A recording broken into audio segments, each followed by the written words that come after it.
And in this video, we're going to show you how you can use the bucket game to help your puppy or adult dog develop a little self-control when it's eating. And if you see the camera joggle a little bit, that's Ope jumping up at his guardian saying, "Why are you not feeding me?" Now, feeding dog is a very exciting time for a lot of dogs. You see Ope's tail here is going crazy. Now, a lot of people, what they do is they'll actually pick the bowl up, and we're not going to feed him his full meal. We're just going to put a little bit here. And so, basically, as I lower this, you see how he's coming over, and you see his excitement level is high. So just like humans, dogs are more likely to make mistakes when they're overstimulated.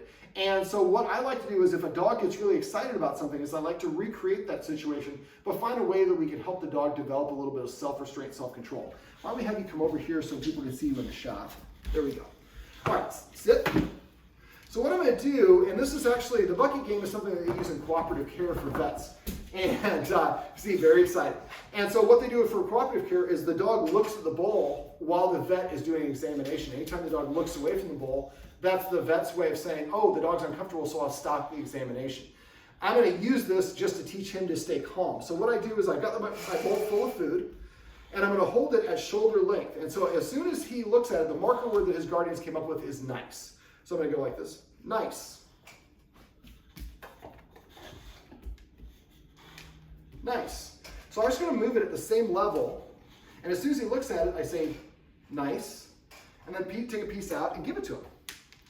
So he doesn't have to actually jump up to get it because the food is coming to him, nice, just for looking at it. Now he's a little bit excited, so what I'm going to do is I'm going to ask him to sit. So let's come over here, Ope. Sit. Nice. Nice. Nice. And you see his demeanor, nice, is calmer. So I want to be able to move it 5 times, nice, at this height before I lower it up, nice. And right there is an example. Now right now, I'm here, I'm unusual. Right now, he just kind of like went, well, this isn't happening fast enough, so I'm going to go to my guardians. When I'm not here, you guys will be able to do this, and he won't have anybody else to go to. And if he does, then we go back to the same height. Nice. Nice. If you notice when he SIT'd there, I didn't ask him to. Nice.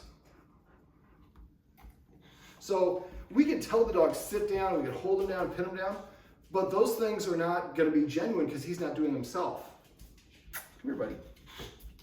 And you'll have probably several meals where you're just feeding him like this before you actually get the bowl down. I'm not going to be able to achieve it right now because of how excited he is. Sit. Nice. Yes, you're still too excited. Sit. Nice. So usually what I do is I do about 5 at shoulder length and a 5 about navel length, about my chest, then about waist, and you're going to go gradually down. Now, anytime he gets up out of a sit, I'd stop, wait for him to settle down. Nice. And I'd probably go back up to the higher level because the lower it goes, the more excited he's going to get because he thinks he's going to get it. And eventually it gets to the point where he'll be sitting in a nice calm way where you put the ball all the way down without him coming over rushing it. Normally we like to achieve this in one video, but I don't think we're going to spend 20 minutes here doing this. So this is probably going to take 2 or 3 practice rounds, but the transformation for this is pretty cool. And eventually when it gets to the point where you're able to put it down all the way, then I would come up with a command cue that we talked about off camera. And then so as soon as the ball's down, then I would kind of, let's see if I can hold you off temporarily. Nope. And say, eat ball. And then he comes over and eats the rest of the food that's waiting for him. So you're creating a cue for him.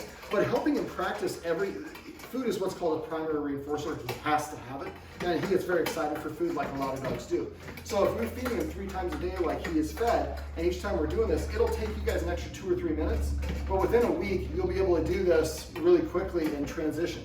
So you're going to do this level, this level, this level, butt at your knees, and then go down. But anytime he gets up out of a sit, if you pull it away, that's called a negative punishment, which we don't want to really do a lot of that. Oh, here, buddy. You can't jump up on your dad while he's doing a camera at work. Sit. Nice.